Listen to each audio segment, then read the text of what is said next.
Hey there, guys. All right, today we are back with some more overly sarcastic productions, and this time we are doing the right hand man trope talk.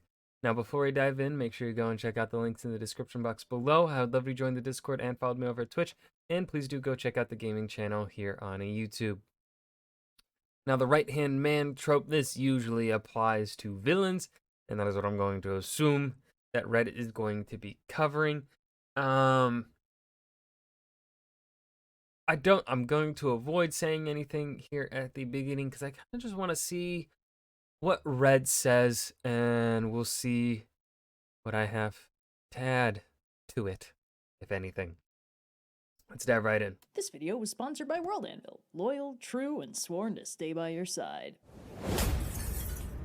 It's a popular sentiment that no man is an island. The gist is that people don't exist in isolation, and everyone supports and is supported by a broader social structure that both distributes burdens and strengthens the community overall. Where an island is an entirely enclosed and theoretically self-sufficient environment, this does not apply so easily to people, who are much more readily accessible by their neighbors and often rely on this proximity for mental health and physical survival. The universal applicability of this principle is one of those things people keep stress testing, because while being part of something greater has a lot of structural benefits and sounds all around nice on paper, it's well documented that while individual people are pretty smart, groups of people are pretty stupid, because the pressures of the group make it artificially difficult for the members of the group to use their own judgment to decide what they should actually do. But despite these downsides, humans are very social animals, to the point that isolation is well documented to be incredibly bad for our mental health. As annoying and confusing as people can be, people need people or they stop acting like people. In fiction, this principle is on somewhat shakier ground. While characters usually have friends, family, or some kind of social circle, many characters are fundamentally defined by very isolating characteristics. Chosen ones, runaway princesses, escaped government experiments, brooding loners, last of their kinds. Characters of all stripes are often designed under a pressure to make them unique, and this typically creates characters who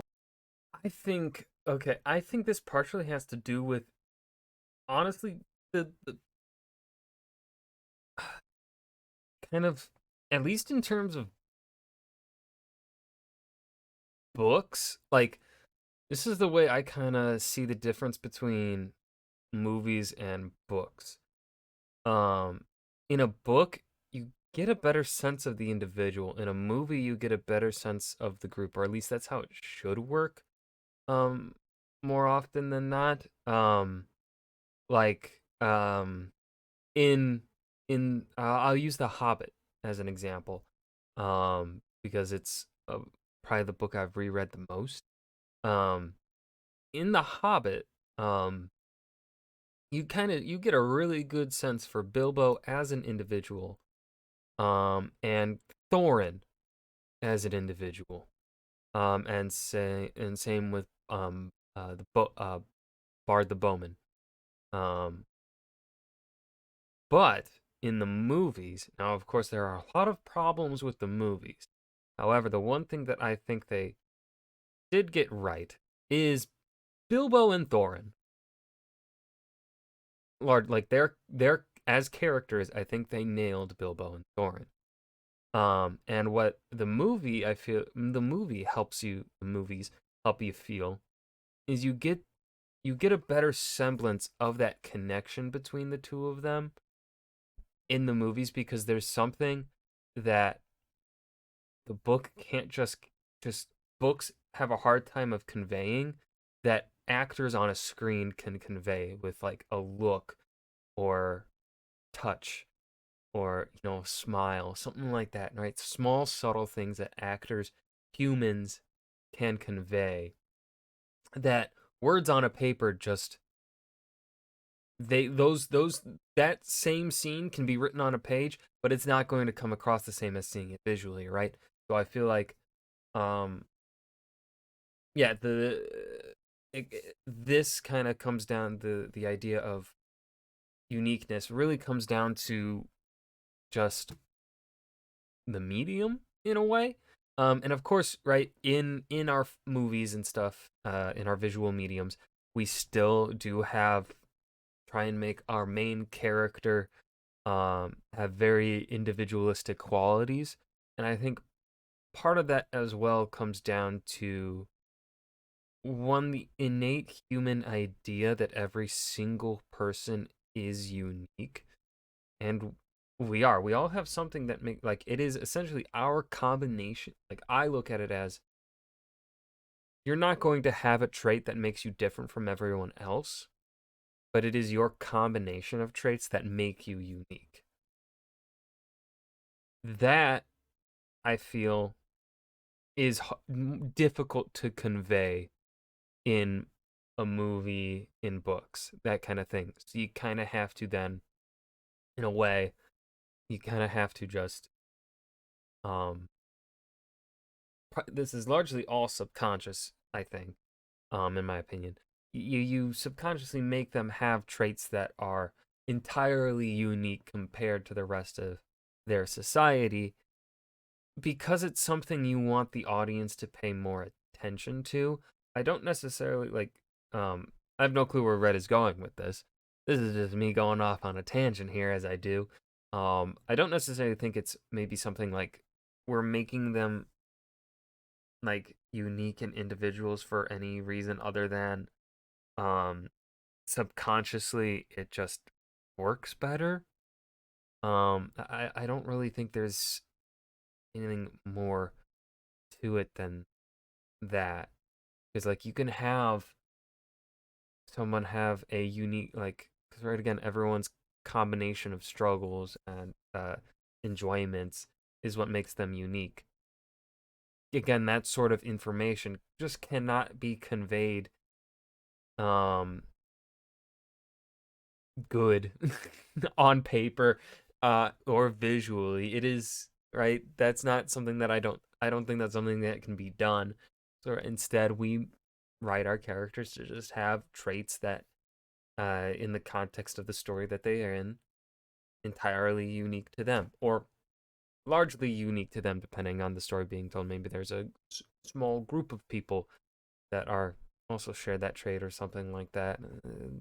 Blah blah blah. I'm gonna shut up. Who on some levels stand apart from their supporting cast. Writers often construct scenarios wherein only our hero can do this important plot thing for some inherent reason. Prophecies or bloodlines or choosy magical artifacts lock the plot progression for everyone but our hero, and no matter what friendships or complex interpersonal bonds they've forged, after a certain point they must go alone. In these stories, the characters' social bonds often seem rather ephemeral. They're a pleasant distraction from the plot, but when things get serious, our hero is alone, and nobody can change that. Our hero is an island, and sometimes the needs of the plot blockade their trade routes with their fellow protagonists. And in a story, this honestly works alright. A main Yeah, like again, it works in a story because drama. character's arc is usually about themselves, so it makes sense that they'd be in the spotlight when things are getting serious, even if it means eschewing the social bonds that are so vital in the real world. But sometimes that's not true at all. Sometimes a character's bond with another character is the absolute most important thing about them, and the care and support they show them is absolutely vital to their arc. This character barely exists in isolation, and is almost entirely defined by their connection to and reliance on another character. It is in this intense space of characterization that we find several love interests, a treatise on codependency, and the trope of the right-hand man. The right-hand man is the surprisingly gender-neutral trope of a character's very reliable and usually extremely cool second-in-command. It has hefty overlap with certain subsets of the Lancer trope, but it's a very specialized archetype that loops in a lot of other wildcards as well. The right-hand man is defined by two key characteristics: having a boss and being a badass. The having a boss part follows pretty Okay. closely from the definition. A right-hand man is defined by who they're the right-hand man for. So Red is taking this a different way than I thought she was going to. I was kind of assuming, typically, because again, I do feel that this trope is typically associated with villains. Um, I thought that was where she was gonna go with it, but no, she is definitely making it more generalized than I was.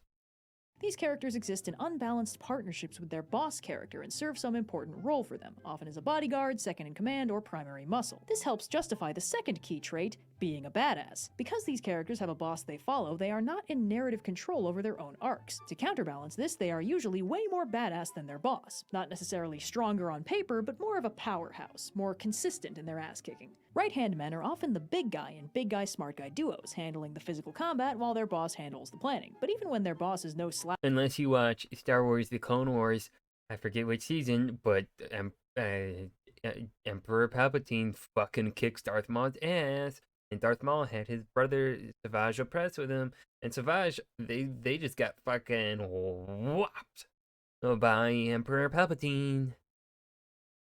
Actually, slouch in the badass department, the right-hand man is usually highly specialized in ass-kicking, so while their boss might have other priorities taking up their attention, the right-hand man can spend all their time and energy on kicking ass. As the right-hand man is fundamentally I know every other person that is a Star Wars fan is aware of this, but again, I can't help but think of it every time I see this scene now. They did force sprint at the start of the movie. Obi-Wan, why aren't you using it right now? Like, that's the one thing that I'm kind of like, George, why did you show them using like force speed or whatever the fuck you want to call it at the beginning of the movie, and then you never use that ever again? Like what was the point? Okay, I understand what probably the point was of it, but then to show that, but then have a fight that's essentially dependent upon the fact that Obi-Wan cannot catch up to Darth Maul and Qui-Gon at the end, just really kind of undermines everything. As the right-hand man is fundamentally defined by their dynamic with their boss, our ability to discuss them in isolation is pretty limited. And as this character dynamic tends to be pretty stable, it's at its most interesting when something shakes it up. So let's discuss some common archetypical pairings, and then we can talk about all the fascinating ways they get weird. As mentioned, sometimes the boss is the smart guy, so the right-hand man works as their big guy. The boss does the planning and directs the big guy, while the big guy does what they're told and keeps their boss safe. This pairing is nice and simple and can be easily subsumed into 5-man bands, but they also can stay solo and do their own thing. This pairing is actually incredibly common overall because it kind of follows naturally from the base definition. If, as established, the right-hand man is a bigger ass kicker than their boss, the boss needs something to balance that out on their end too, and being a master planner type is a pretty simple way to do that. In these cases, the boss is the brains, while the right-hand man is the brawn. It's also common. I wish I could do Kronk's voice. Oh, yes. Nope. Poison for Cusco. Cusco's poison. Oh, that was...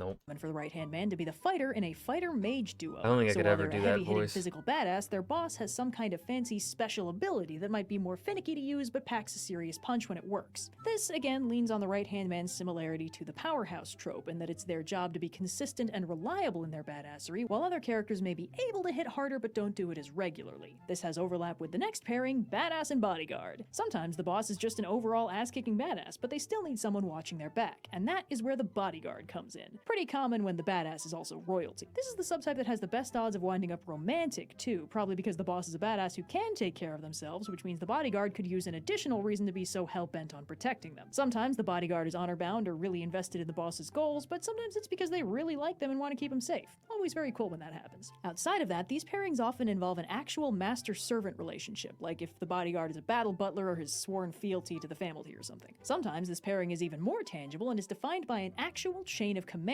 which is when you get captain and lieutenant pairings where the right-hand man is actually defined as the boss's second in command in a larger power structure. This is the dynamic where the right-hand man has the least obligation to be badass, since their primary narrative role isn't bodyguarding their boss so much as it is running the rest of the chain of command and taking charge when the boss isn't around. They can still be badass, especially if this archetype is combined with one of the more ass-kicking ones, but in these cases the lieutenant's badassery might be more social or tactical, like if they're really good at handling the crew and the captain's away and it's clearly only a matter of time before they get a command of their own. And finally, sometimes these characters are bad guys, which is where you get villain-dragon duos. I don't know why the evil right-hand man is called the dragon, it's a TV tropes thing, I just think it kicks ass, so I'm not changing it. Anyway, in these dynamics, the boss is the big bad, and the right-hand I've never heard that name before, Dragon to Villain. Man is their evil lancer, their villainous foil, and probably their primary enforcer of their evil will. This is not to be confused with the Starscream, who is also technically the boss's right-hand man, but isn't really good at their job and is more focused on trying to get their evil promotions. So the Starscream is much less reliable than a standard dragon type. The dragon is often the more active of the two, as the big bad is the overarching thread of the narrative, which means the writer can't really overuse them without diminishing their scariness. The villain is likely to be off in their evil lair scheming and plotting, while the dragon is the one going out and actually fighting the protagonists, which can result in the dragon getting more time to actually shine than the big bad, and correspondingly being better liked by the audience. As the villain's right-hand man, the dragon is very likely to be the boss of all their evil minions, and this usually means they're also much tougher than them. Any fight where the dragon features is liable to be a rather desperate affair for the protagonists. Sometimes, to kick things up a notch, the dragon develops a personal rivalry or nemesis dynamic with one of the protagonists. So while the gang is understandably opposing the big bad on ideological grounds, the fights with the dragon take on a personal edge for elevated drama. Now, there are a lot of kinds of villains, so this specific dynamic covers a lot of ground, but it's got one unique characteristic we haven't really touched on yet, which is that sometimes these pairings get very dysfunctional. Now, obviously, you can have fraught interpersonal dynamics between any of these pairings, especially the romantic ones, but villains tend to be allowed to do worse stuff than anyone in the protagonist's zone, and that means villain-dragon duos can be mutually unhealthy in whole new ways. And on that note, we should probably talk about how these dynamics work in the actual story. So far, we basically just covered how they get established in the status quo, but as mentioned, this is a very stable trope that doesn't tend to change on its own, so it really gets interesting when it's disrupted by some change in the plot or status quo. To start off with the one everyone's probably expecting, sometimes a right-hand man develops a bodyguard crush. It's probably a natural consequence of spending so much time and energy protecting someone. You either fall in love with them or you eventually kill him yourself. In these stories, the right-hand man is quite obviously very invested in the safety of their boss beyond the parameters of it being their actual job,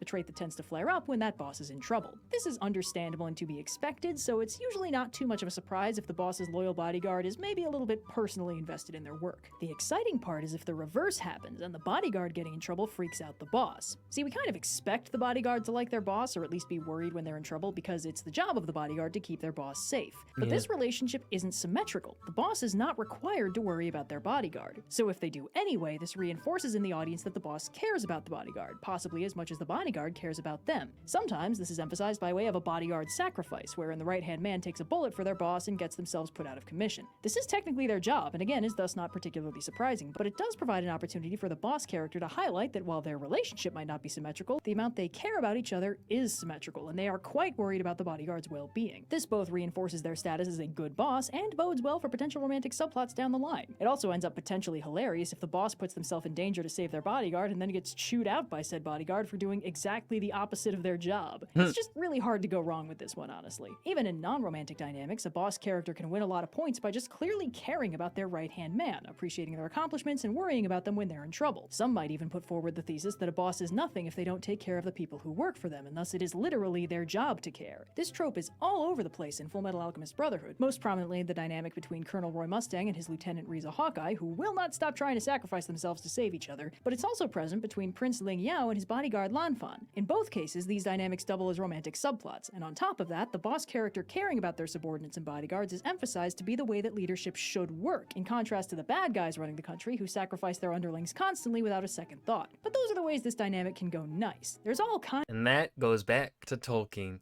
that dynamic of this is how a ruler should rule, how a leader should lead. Kinds of ways it can get spicy instead, starting with the bodyguard betrayal. The right-hand man's loyalty to their boss is... But also, of course, it goes back further than Tolkien. You can see it in Once and Future King by T.H. White, the way leaders should lead, that kind of idea. Obviously, it's a much older concept, but definitely, I think, in terms of our modern influence, I don't know who it goes back to.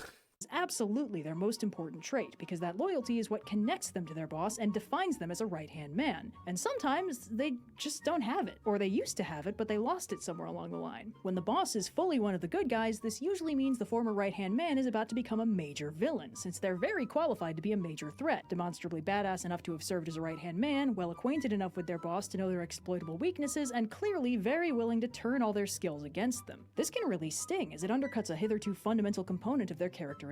Some characters can betray the good guys and it's not a big deal if their loyalty was always fuzzy or they used to be a bad guy anyway, but when a character wholly defined by their loyalty breaks it, it's a betrayal not only of the characters but of the audience's expectations. As a result, when these characters turn traitor, they can come across as a lot nastier than a character who's been a villain the whole time. This happens near the ending of Hellsing Ultimate, where formerly unflappable battle butler and ex-vampire hunter Walter betrays the Hellsing organization for unclear reasons, apparently just because he wanted to be the one to kill hilariously OP protagonist and definitely not just Dracula in a silly hat, Alucard. This is a show where pretty much every single main character is either a right-hand man or a boss, so loyalty and leadership is a kind of important theme, and the fact that the betrayal is ultimately pointless makes it sting more. That said, sometimes the right-hand man has a pretty solid reason to betray their boss, which is most common when their boss is a villain. A common motivation for this turn is the undervalued underling trope, wherein the right-hand man realizes that while their boss matters a lot to them, their boss clearly thinks of them as disposable. This taps into the fundamental imbalance of this relationship. If the boss only values them for their skill and what they can do for them, then they really are disposable, especially once the boss has achieved whatever typically villainous goal they were aiming for. The right-hand man's loyalty to their boss can be shaken if they realize their boss has no loyalty to them, even though that's not technically part of the transaction of their relationship. The boss doesn't have to care about their right-hand man for the structure to hold, which is why it's such a nice surprise when they actually do. But the right-hand man needs to be loyal, so they need to either care about the boss or the boss's goals. If they care about the goals, being undervalued probably won't bother them much, but if they care about the boss and want the boss to care about them, well, this can really shake them. At minimum, this can erode their loyalty, and in extreme cases, it might even prompt a full-blown betrayal. This specific trope is one of the dominoes that leads into Azula's spectacular third-act breakdown, as Ozai fully leaves her out of his big final plan because while she is loyal to her family and desperate for his approval, Ozai sees this as his victory and doesn't want to share it with anyone, not even the person who technically did all of the work. It's not enough to make Azula turn against him, but it's definitely enough to throw her off her game. Now, because it's most common for bad bosses to be villains, this set of tropes most commonly applies to villain-dragon duos. Once the dragon and the villain aren't fully on the same page anymore, generally one of three things can happen. The villain can backstab the dragon can backstab the villain and become the main villain, or the dragon can backstab the villain and kick off a frequently very brief redemption arc. The villain backstabbing the dragon can actually be pretty tragic, more so if the dragon was notably loyal and perhaps honorable or noble, or at least thoroughly dedicated to the villain and their cause. While the big bad's motivation is usually pretty clear-cut evil, the dragon can have more sympathetic motivations, which can make watching them get iced by their boss more tragic. For extra knife twisting, sometimes in this version, the villain devours the dragon, powering themselves up in some way by taking out the dragon, implying that they really only valued them for how they could serve them, and the villain sees consuming the dragon's power as their final act of loyalty. Sometimes the dragon actually sees it the same way and is evidently fine with it, which is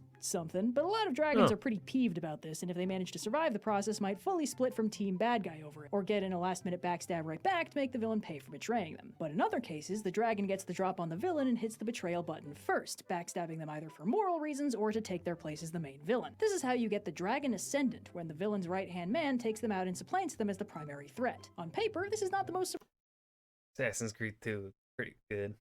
It was pretty good. surprising outcome. As established, right-hand men are usually very badass and tend to do most of the physical combat while their boss sits around scheming. In these dynamics, it's expected that the boss is providing the right-hand man a benefit in return. Tactical know-how, smart guy plans, evil sorcery, money, whatever. But sometimes the big bad is kind of all talk, and the dragon is the much bigger threat overall. The main threat the boss poses is that they have the dragon working for them. If the dragon is given a reason to think their boss is a hindrance to their plans rather than an ally, or if they conclude that they just make a better big bad than them, they might test that theory and knock the main villain out of the way so they can run things instead. This tends to confirm their theory that the boss was actually unnecessary for the chain of command and the only real power they had was their right-hand man. But sometimes the dragon is proven wrong, and taking out the big bad goes very poorly for them as their boss reveals hitherto unknown strength or just plenty of contingency plans for dealing with them. And of course, sometimes the dragon is aiming for a dragon redemption instead, taking out their boss because they had a genuine moral crisis and concluded it was the right thing to do. This is unusual, but not unheard of. As the more active bad guy, the dragon spends more time actually dealing with the good guys, which gives them a chance to pick up on some of their morals or potentially be talked down by a particularly persuasive good guy. Some dragons aren't actively malicious, they're just really loyal to their boss. And even the ones that are actively malicious can still have priorities they can be persuaded with. Point is, it's not too hard to think of a reason for the villain's right-hand man to conclude that maybe they're the bad guys and that that's a bad thing. Even if this doesn't prompt an immediate backstab and pivot to the side of good, it induces tension between the boss and the right-hand man, which is always good for drama. Since these characters are fundamentally linked, any complication to their relationship is going to be interesting. You may have noticed that villainous right-hand man relationships seem to be a lot juicier than heroic ones. Setting aside the obvious factor that villains can do worse stuff than heroes and correspondingly have significantly more toxic relationships, I think a lot of this is the result of the novelty of a villain with an arguable straight-up loved one. Obviously, plenty of villain-dragon relationships are strictly professional, but plenty of them aren't.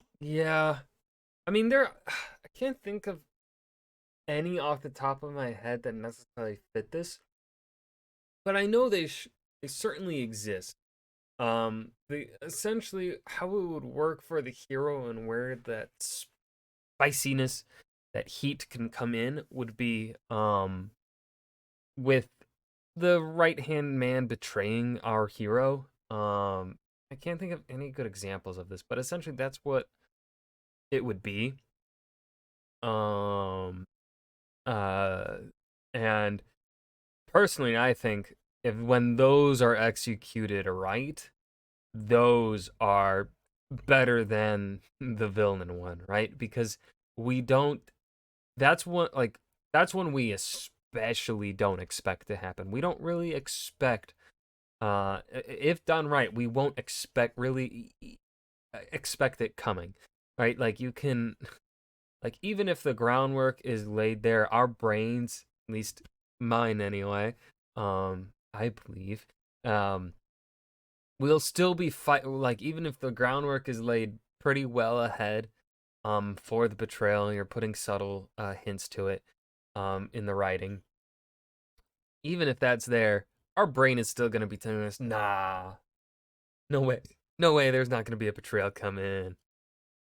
And then that betrayal comes, right? Because we don't want to have that happen to our heroes. Like, when it happens to our heroes, I think it can hit a whole lot harder than this duo for the villain.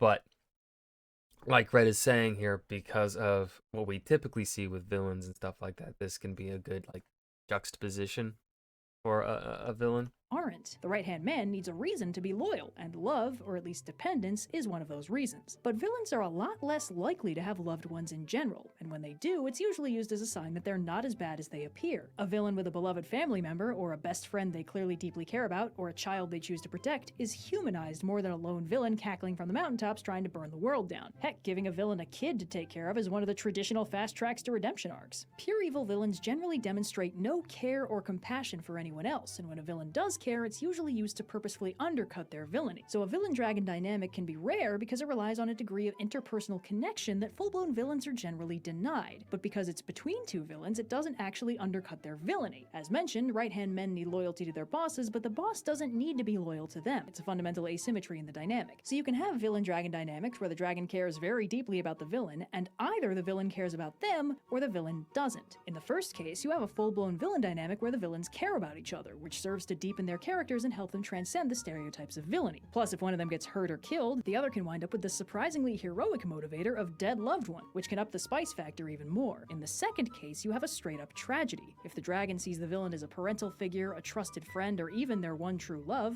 but the villain sees their relationship as strictly transactional, even potentially sacrificing them for power, the dragon becomes an immediately tragic figure, no matter how terrifying or villain. I think John Gwynn's first series, The Faithful and the Fallen, I believe this does do it. It does it through the villain perspective. It does it the dragon villain perspective, and I remember did it very good.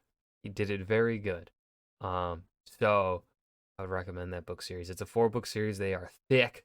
I don't think it's overall as I do enjoy. I think his current series, the Bloodsworn Saga, more because he's grown as a writer since Faithful and the Fallen. Faithful and the Fallen being his first series, Bloodsworn Saga being his like 3rd series. So yeah, I'd recommend John Gwynn quite a lot. He's fucking really good. As they've been in the past. The fact is, heroic right-hand man relationships have a lot of potential, but it's not uncommon for heroes to like each other or be really, really loyal to one another. This trope is a novelty when it's between villains because villainous loyalty is rare, and it adds a lot of depth to an otherwise purposefully flat character archetype. Plus, even in the less dysfunctional partnerships, a villain is often a lot more fun to watch when they have someone to bounce off of, and a snarky second-in-command is great for that. Yeah. So, yeah, and thanks again. That's where we're ending. Okay. That was Trope Talk, the right-hand man. I definitely feel like Red had more things to say, but she was like, I'm going to limit myself to a time limit. I definitely feel like Red had more she wanted to say. Yeah, that's the vibe I get anyway. But yeah, I hope you guys enjoyed. Remember to hit that like button and subscribe for more, and I will see you guys in the next video. Peace.